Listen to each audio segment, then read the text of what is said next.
Hello everyone. तो आज अपन जानेंगे कुछ बेसिक अकाउंटिंग टर्म्स के, कुछ आगे के टर्म्स। तो सबसे पहला टर्म है एंट्री। आखिर एंट्री होता क्या है? जैसे बिजनेस में जो भी ट्रांजैक्शन होता है, ट्रांजैक्शन कंप्लीट हो जाता है, फिर उसे लिखा जाता है बुक्स ऑफ अकाउंटिंग में।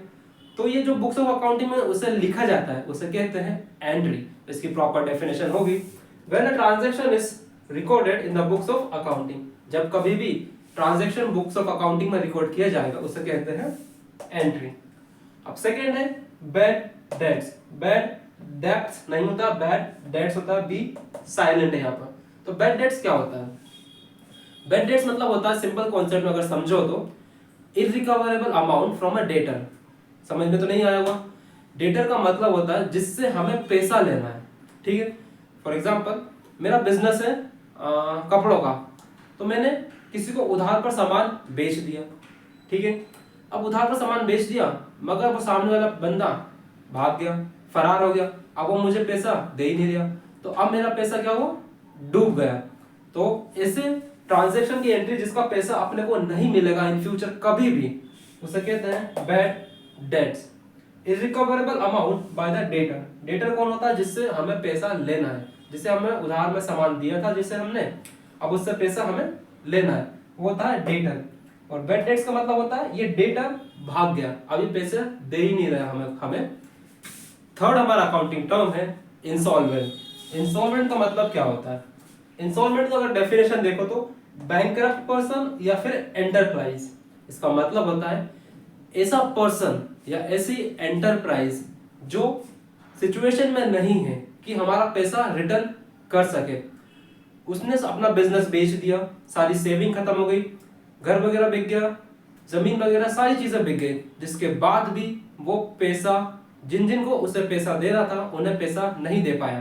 तो ऐसे पर्सन को लीगली कोर्ट के द्वारा इंसॉल्वेंट घोषित कर दिया जाता है।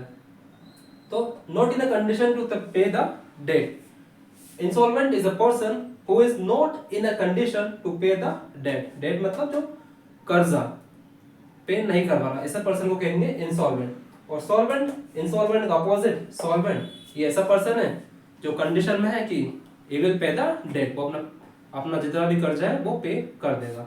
तो I think insolvent and solvent is clear to all of you. Definition लिख लीजिए, काफी हेल्पफुल रहेगी। सो नेक्स्ट अकाउंटिंग टर्म्स है स्टोर्स। स्टोर्स का मतलब क्या होता है? स्टोर्स मतलब होता है material held by the enterprise for the purpose of consumption. इसे अगर सिंपल शब्दों में समझो तो ऐसे, जैसे मेरा बिजनेस है कैमरे का, तो मैंने क्या किया, कुछ कैमरे को उठाया और अपने ही शॉप पर लगा दिया। तो ऐसी चीज है, ऐसी कमोडिटी जिसे मैं बेचता हूं, बट उनमें से कुछ चीजों को मैंने अपने खुद के कंजम्पशन के लिए रख लिया, उसे कहेंगे स्टोर्स। अब डेफिनेशन क्लियर होगी। Material held by the enterprise for the purpose of self consumption, ठीक है। तो अब नेक्स्ट अकाउंटिंग टर्म अपन देखते हैं revenue from operations. Revenue from operations का मतलब होता है money earn from the basic activities. इसके लिए आपने को समझना पड़ेगा रेवेन्यू क्या होता है। रेवेन्यू का मतलब होता है वहां से हर वो जगह जहां से अपने को पैसा आ रहा है, रेंट से पैसा आ रहा है, शॉप से पैसा आ रहा है, जॉब से पैसा आ रहा है, और भी सारी जगह जहां जहां से पैसा आ रहा है। बट रेवेन्यू फ्रॉम ऑपरेशन में अपन सिर्फ एक ही चीज को देखेंगे। जैसे मेरा बिजनेस है कैमरे का, तो जो कैमरे से जो सेल हो रहा है, जो पैसा आ रहा है, उसे कहेंगे revenue from operations. Money earn from the basic activity, जो वो बेसिक एक्टिविटी क्या है? कैमरा सेल करना है। आई होप ये टर्म भी क्लियर हो गया होगा। नेक्स्ट है एंटिटी। ये तो बहुत ही सिंपल है, means organization from where we are doing business. इसका मतलब होता है एंटिटी मतलब ऐसी प्लेस, ऐसा ऑर्गेनाइजेशन जहां से अपन बिजनेस करते हैं, जहां से चीजों को सेल करते हैं, परचेस करते हैं, उसे कहते हैं एंटिटी। सुना होगा आप लोगों ने बिजनेस एंटिटी वगैरह मूवीज में और बहुत सारी जगह। तो ये सिंपल सी डेफिनेशन से लिखा हुआ है, आप लोग सिर्फ कॉन्सेप्ट पर ध्यान दीजिए और डेफिनेशन को अपनी बुक में से याद कर लेना। अगर हो सके अपने मन से लिखना हो तो ये डेफिनेशन भी आप लिख सकते हो।